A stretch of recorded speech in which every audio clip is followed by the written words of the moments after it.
This is another delicious way to eat rice. If you're tired of jollof rice, white rice, or fried rice, this one is for you. Let's make Asun rice together. You want to start by cooking your meat. I have my goat meat washed already and I seasoned it with salt, seasoning cubes, onion, and pepper. Very simple. While that is on the stove and cooking, I'm going to go ahead and prep my ingredients. For this recipe, you need bell peppers. I'm using two very large ones. You need a lot of atarudo, scotch bonnet, whatever you call it, but pepper that is really hot. That's what you need for this recipe. This is the quantity that I ended up using. Then you need some onions and some tomatoes. I used only 2 tomatoes because I don't want the sauce to be too watery. Now I'm just prepping the ingredients. I like to remove this part of the tomatoes. I don't know why. I just feel like it has sands or some germs or something. So I just cut it out. Then I deseed the bell peppers, remove all of the, are they called stems or veins? Whatever, and the seeds. Just remove everything in it. Also with my scotch bonnet, I removed the stem as well. The onions, the same thing. Washed everything, put it in a chopper, and I just chopped that. I did not use a blender. I opted for a chopper because I wanted a fine texture to it. I didn't want it smooth. I wanted it chopped really, really finely, not blended, which is why I went for a chopper instead of a blender.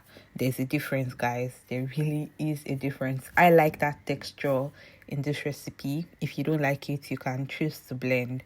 But if you blend, the base is going to be too watery and you end up frying it like stew, which is not what we are going for here.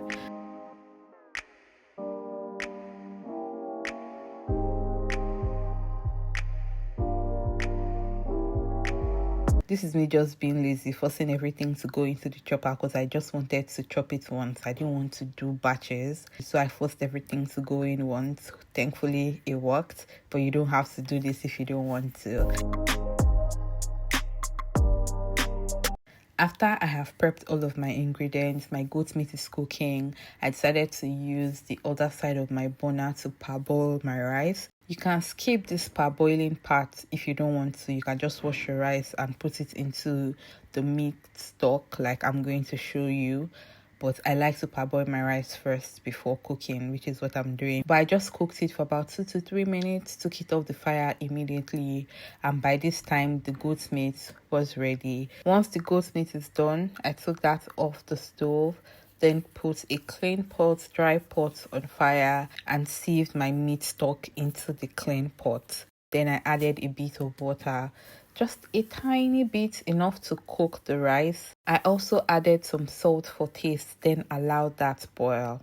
While that is boiling, I proceeded to cut the goat meat into bite size.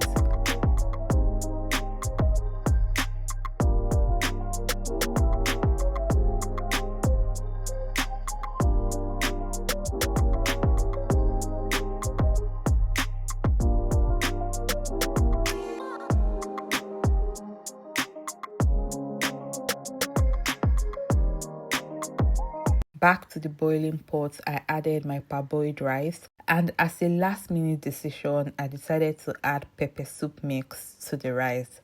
And I tell you, this made such a difference. You don't have to add it if you don't want to, but it is going to make a difference in the taste of the rice, I promise you. Once that rice is cooked, it's time to make the magic happen.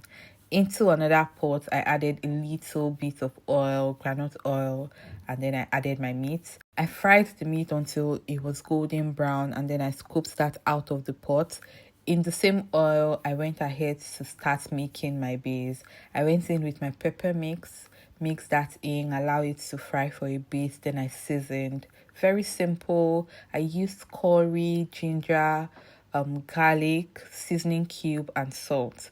Those are the only ingredients I use for the base. I fried this until it was about 95% done. Then I went in with the goat meat, stirred that in, allow it to cook for the remaining 5%, and then I went in with the rice. I scooped in the rice into the sauce batch by batch and just combined everything nicely. I would advise that you do this in batch because I ended up not using all of the rice that I cooked. I just used what is enough for the sauce that I made. So you want to do it in batches. Don't add everything in at once because the sauce might not be enough for the entire batch of rice that you made. And once you've thoroughly combined that, this is the final result. It tastes amazing. Amazing, guys. Let me know in the comment section if you'll be trying this.